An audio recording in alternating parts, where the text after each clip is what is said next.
The night my mother-in-law slid a sealed envelope across the table and whispered to my husband, "Sweetheart, I think you deserve to know the truth about her." I was sitting right there, cutting my chicken, completely unbothered, because I had already read every single page inside that envelope 3 days earlier. And what I found didn't just clear my name, it shattered hers. My name is Rachel Calloway. I am 34 years old. I live in a gray house on a quiet street in Naperville, Illinois. And 18 months ago, my mother-in-law sat across from me at her own dinner table, slid a sealed envelope toward my husband, and said, "Sweetheart, I think you deserve to know the truth about her." She was smiling when she said it. I was not surprised. But before I take you there, hit that subscribe button and drop a comment telling me where you are watching from. I read every single one. Now let me take you back. But for the first 6 years of my marriage, Patricia Henley never once called me that. She called me Daniel's wife. Not Rachel. Not even just Rachel. Daniel's wife. Like I was an accessory, a footnote in her son's biography. I met Daniel at a hospital fundraiser in downtown Chicago. I was 27, working as a licensed clinical social worker at Northwestern Memorial Hospital. He was 29, quiet in a room of loud people, which I found immediately interesting. We dated for 8 months before he introduced me to his family. His mother, Beverly Henley, opened the door of their Elmhurst home wearing a cream blazer on a Tuesday evening, like she had a board meeting afterward. She shook my hand, looked me up and down once, and said, "So you work at a hospital?" Not a question, a filing system entry. His father, Robert, was warmer. He hugged me, offered me iced tea, asked about my commute, but Beverly steered conversation back to herself, the way a river steers water, effortlessly, constantly. That first dinner, she asked where I grew up. I told her. South side of Chicago, 2-bedroom apartment. My mother worked double shifts at a grocery distribution center after my father left when I was 9. Beverly touched the diamond pendant at her throat, the way some women touch jewelry when they are processing information they find unsatisfying. "That must have built character," she said. It was the kind of compliment designed to remind you where you came from. Daniel and I married 2 years later. Small wedding, 60 guests, venue outside of Geneva, Illinois. My mother wore purple and cried through the entire ceremony. Beverly wore ivory and did not. Our daughter Nora was born 14 months into our marriage, 7 pounds, 2 ounces, dark eyes, and by her first birthday, a head full of honey blonde curls that caught every available light in every room she entered. I thought she was the most beautiful thing I had ever seen. Beverly saw a problem. "Interesting coloring," she said at Nora's first birthday, holding one of those curls between 2 fingers the way a jeweler holds a stone they are not convinced is real. Nobody on the Henley side has hair like that. I explained. My maternal grandmother, recessive gene, completely normal. Beverly smiled. "Of course." That smile I cataloged from that day forward. Over the following year, the comments became routine. Not every visit, but consistent enough that I started writing them down in the Notes app on my phone. Professional instinct. In my work, I documented behavioral patterns in clients who could not always articulate what was happening to them. Beverly was articulate. She just chose precision over honesty. "She is so unique looking. Does your family have Scandinavian roots? That would explain it." I pulled out old Henley photos, not one blonde in 4 generations. 17 comments, 17 dates, all logged. Daniel's younger brother Connor was Beverly's amplifier. He posted a photo of Nora on Instagram at Christmas. Caption, "Our little mystery girl." Fire emoji. 1,100 likes. When I showed Daniel, he said Connor was just being Connor. That was Daniel's answer for most things. A shrug wrapped in a sentence. I loved my husband. I want to be clear about that. He was kind, he was present, he coached Nora's toddler soccer on Saturday mornings and made coffee every single day before I woke up. But Daniel had spent his entire life navigating around his mother the way you navigate around furniture in the dark. He knew exactly where everything was, he just never turned on the light. The first thing I noticed was the UPS package. It arrived at Beverly's house on a Thursday. I know because I was dropping Nora off for an afternoon visit, and Beverly answered the door signing for it before she even looked at me. The return label said, "Clear Genetics, Home DNA Solutions." She tucked it under her arm like it was a magazine. "Just something I ordered," she said. I said nothing. 3 weeks later, I got a call from a number I did not recognize, a woman named Sandra from Clear Genetics, calling to confirm that a sample had been submitted under Nora Calloway's name, minor, age 2. The authorizing adult listed was Beverly Henley, identified as maternal grandmother. Sandra explained that their protocol flagged minor submissions for parental verification. "Would you like to proceed or cancel the analysis?" "Cancel," I said, "and flag this account." My hands were shaking when I hung up. My voice had not been. I sat in my car outside the hospital for 6 minutes. I watched people walk in and out of the automatic doors. Patients, nurses, visitors carrying flowers. Normal life, normal afternoon. Then I called an attorney. Her name was Diane Foster, family law, Oak Park, Illinois, 15 years in practice. When I finished telling her everything, she was quiet for exactly 4 seconds. Under Illinois law, a grandparent has zero legal authority to authorize genetic testing on a minor child. Zero. What she did is a violation of your daughter's privacy rights and potentially actionable. Can she be stopped? She can, but here's what I want you to consider. Diane leaned forward. I could hear it in her voice, the shift from informational to strategic. If you confront her now, she apologizes, Daniel forgives her, and nothing changes. Beverly Henley has been running this play for years. You stop one move, she finds another. So what do? You let her finish the play. You prepare your response. And when she performs, you make sure the right people are watching. I paid the consultation fee. I drove to pick up Nora from daycare. She ran to me at the door, arms up, blonde curls wild from afternoon nap, and I held her and thought, nobody takes anything from us. That night, after Nora was asleep, I opened my laptop. I created an account on Clear Genetics' consumer platform, same service Beverly had used. I submitted my own sample. I spent 2 hours reading about how familial DNA matching algorithms work, and on the 4th day, I found something Beverly had never intended anyone to find. Something that had been buried for 31 years, and something that would not stay buried much longer. The DNA results didn't just confirm Nora was Daniel's daughter.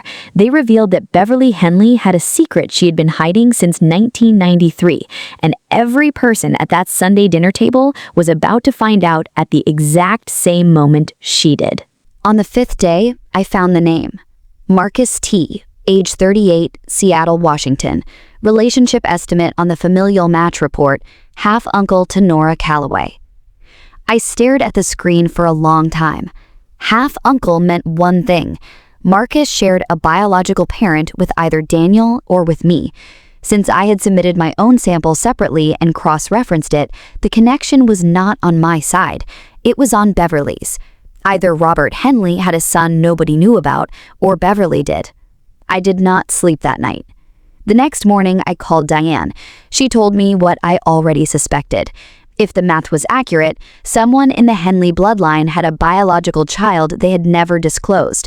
Given that Beverly had submitted the original test, given that Beverly had created Nora's profile on the platform, the irony was almost architectural.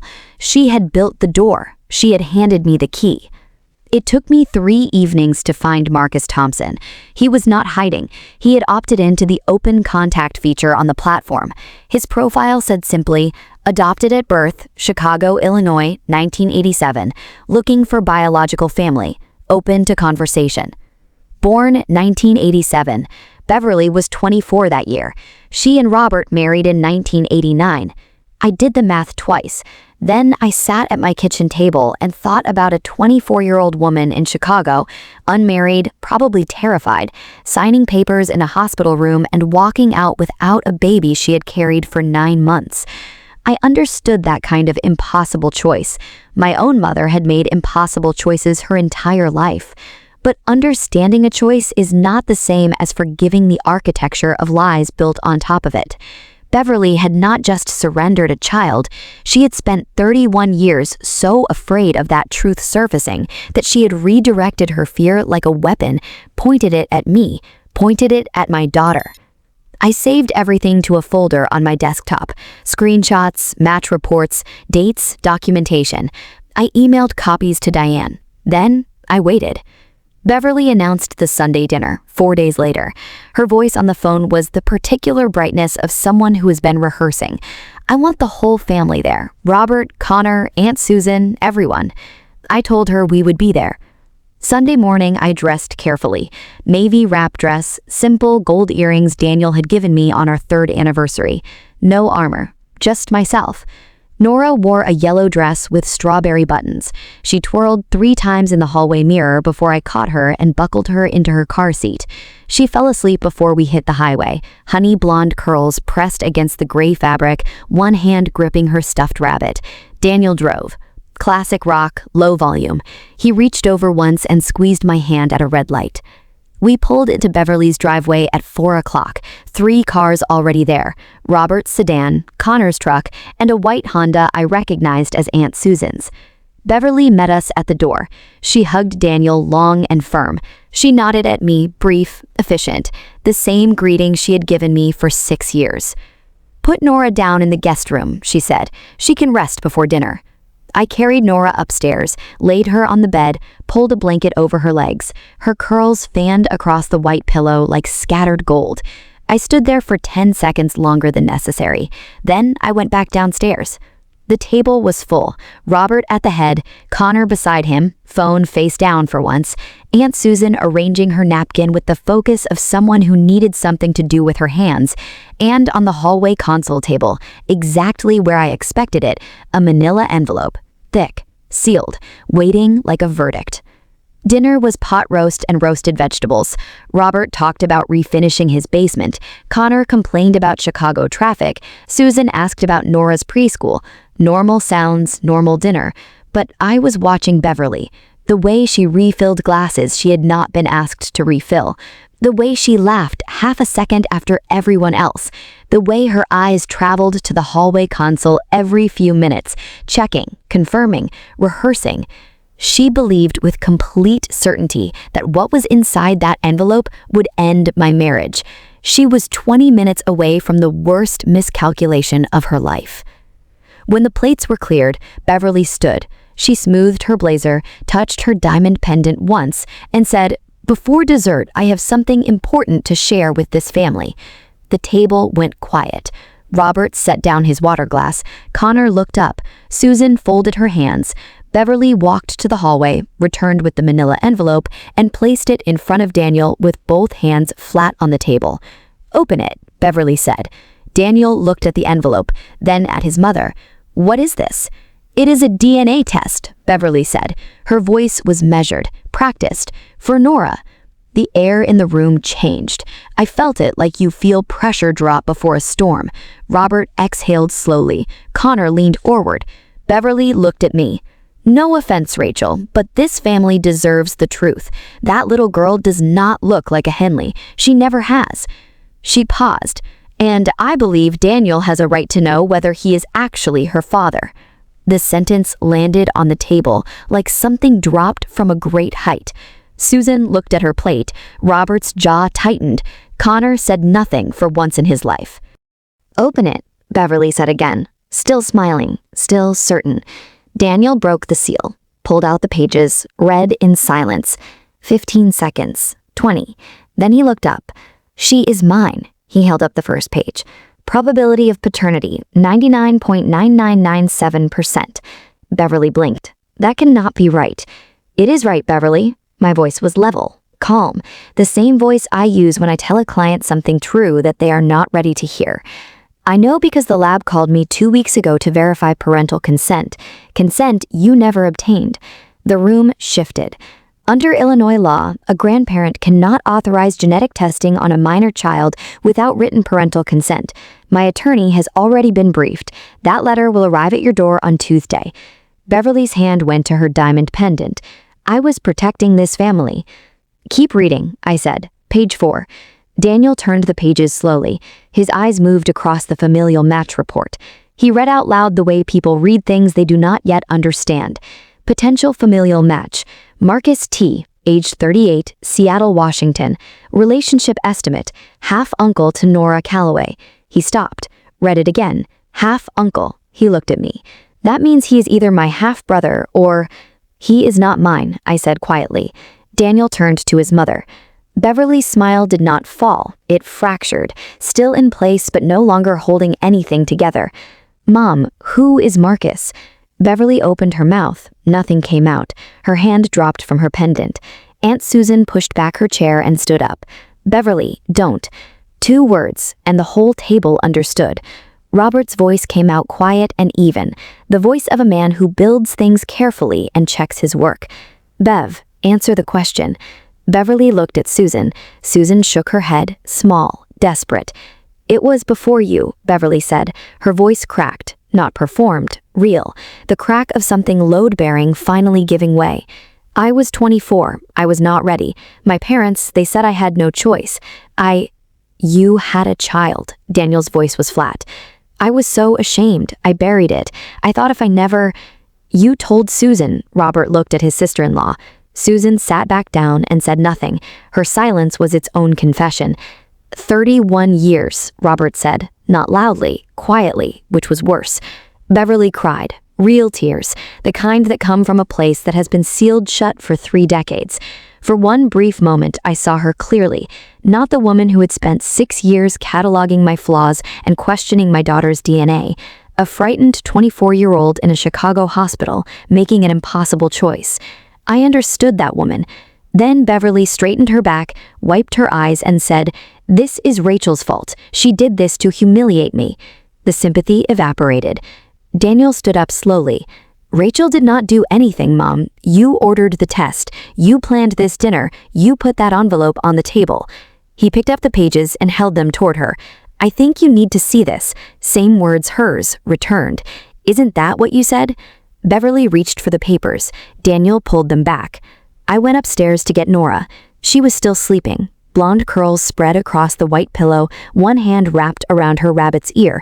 I lifted her gently. She pressed her face into my neck and settled. I carried her downstairs. The room was emptying. Connor stood by the door, silent for the first time I could remember. Susan had her coat. Robert was already outside. At the front door, Beverly stepped in front of Daniel. "Please, we can fix this." Daniel looked at her for a long moment. "You did not want to fix anything, Mom. You wanted an audience." He opened the door. We drove home in the dark. Nora slept in her car seat, Rabbit tucked under her chin. The highway was quiet. Streetlights moved overhead in slow, steady rhythm. Daniel spoke after 10 minutes. "How long did you know?" "About the test, 2 weeks. About Marcus, 5 days."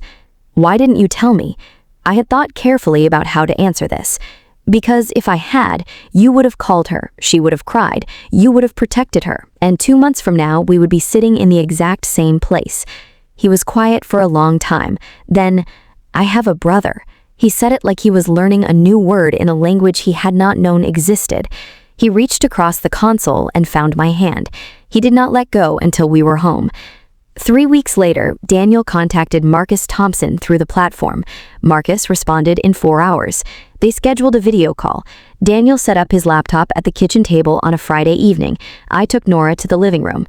At 7:20, I heard Daniel say, "Hi, I'm Daniel," and then a voice I did not recognize, steadier than Daniel's, a little deeper. "Hey, I'm Marcus. I've been looking for my birth mother for 11 years.